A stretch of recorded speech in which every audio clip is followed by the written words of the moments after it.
Ah ben, c'est un peu festif, c'est ludique et je pense que c'est très intéressant. Voilà, j'avais envie de voir les associations locales aussi, les réalisations des communes, écouter une conférence.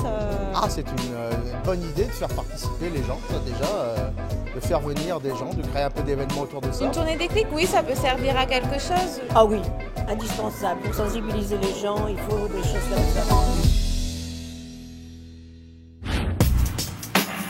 4 dates, 4 villes, plus de 650 citoyens mobilisés pour élaborer ensemble le plan climat-énergie. C'est l'un des objectifs de la tournée Déclic.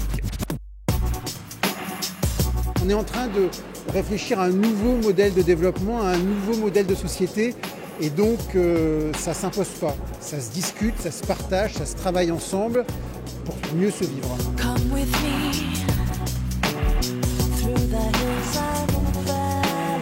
Nous, localement, on a une capacité à agir et on assume, on est responsable. Et voilà, on embarque un maximum de monde avec nous dans ce nouveau projet de société.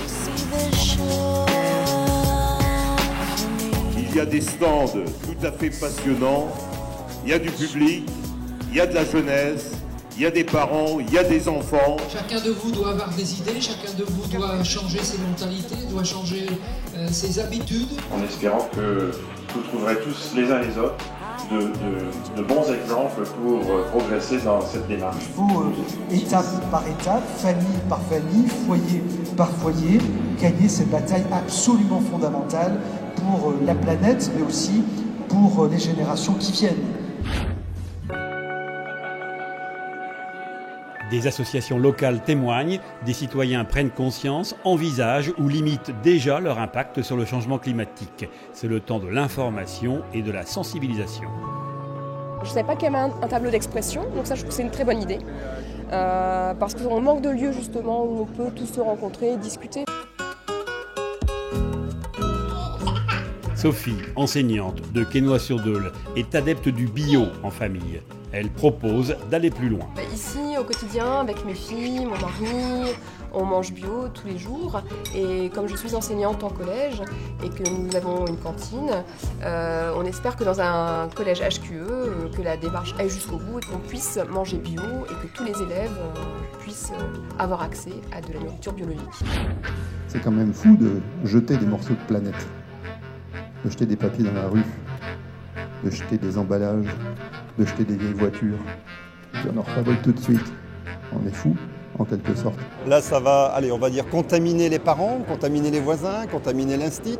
Très bien, comme on dit dans le jargon, c'est pas forcément un cœur de cible actuellement. Pourquoi ? Parce qu'il faut aller très très vite pour réduire les émissions de gaz à effet de serre. Et ça, c'est quand même maintenant l'affaire des parents, l'affaire de celles et ceux qui sont aux commandes, pour ne pas perdre, comme disent les scientifiques, le contrôle du climat. C'est l'idée qu'on va y arriver si on a trois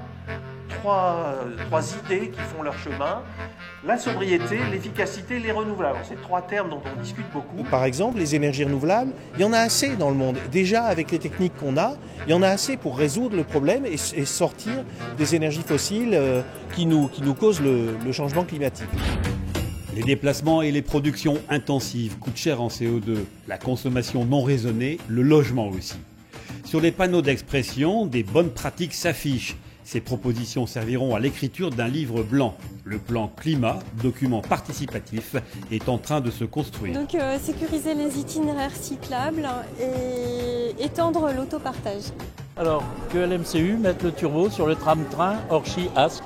J'ai écrit que c'était mieux de faire du vélo parce que avec le pot d'échappement des voitures, ça pollue la planète. Quand on prend son vélo et qu'on veut faire de grandes distances, on n'a pas, comme dans certaines métropoles européennes ou internationales, la possibilité, par exemple, de prendre le bus avec son vélo, de prendre le train avec son vélo. Et je pense que le reboisement est impératif pour pouvoir capter le CO2 en excès. Et si on mettait en place systématiquement un dispositif de réemploi et de ressourcerie en filière de chaque déchetterie, on pourrait au moins récupérer des tonnes de choses qui aujourd'hui partent à l'incinération. Et je me demande vraiment quand est-ce que les bailleurs vont prendre leur responsabilité quant à l'isolation des logements.